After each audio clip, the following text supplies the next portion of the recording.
Hey family, many of you have seen the improvements that we did to the first four buildings down at AT and Adiotum Homestead. But since we just finished up on the Noah's Ark project, we're going to show it in more detail first, and then we will follow with snippets of the other four buildings at the end. Hope you enjoy. This picture of Noah's Ark is from 1981. Noah's Ark was probably built around 1949 to accommodate Big Mama's Ford sedan and Big Papa's Chevy pickup truck, as well as a workshop area for his tools that he used in his carpentry and repairs around the house. Noah's Ark suffered significant roof damage during a late 1980s hurricane, and it was never repaired. So weather and conditions caused excessive deterioration and ruin to the property.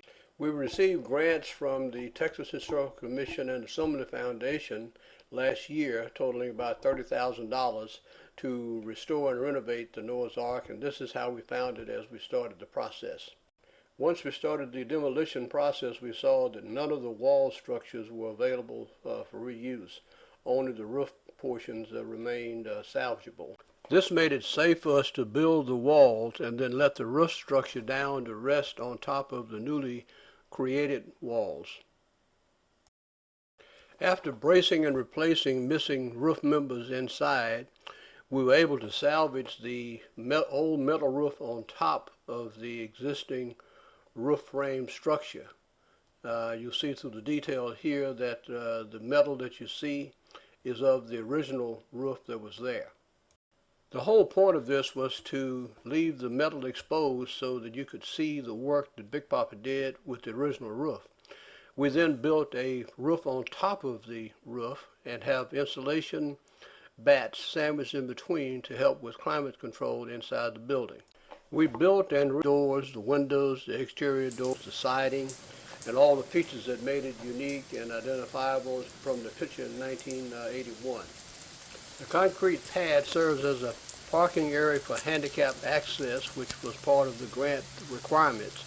It's going to provide a real area for barbecue, fun, gatherings as we enjoy the new.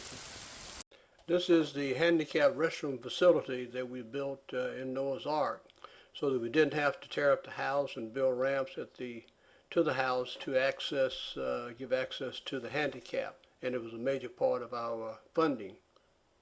This is the main room that has the wall-mounted AC units and heater and the workshop area that Big Papa had built. We were able to salvage the original wall shelf units and most of the workbench. The two legs that have the quote crutches on them were original legs. The middle two we had to recreate. Those are his tools too that I found in the shed years ago. On the other side of the short wall that you see, we've provided space for a small kitchenette. We've put in the plumbing for the water lines and the drains, and it will allow us to have a sink and a countertop, a space for a refrigerator, and probably a small range. This is a picture of the first reunion that shows a lot of the details on the front of the house. And we tried to keep those details in place as we did the reconstruction of the house. You'll notice that in the picture from the upcoming 2024 reunion and from the picture of the white shirts that are at the reunion in 2024, you can see the details existing for that structure. There were many improvements to the home during the 50s and 60s, but we tried to take the approach of making it look like it would have looked back in 1945.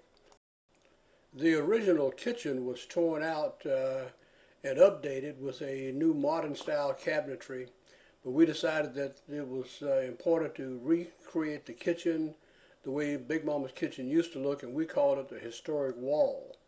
So one of our primary goals was to restore the kitchen as it looked back in the day.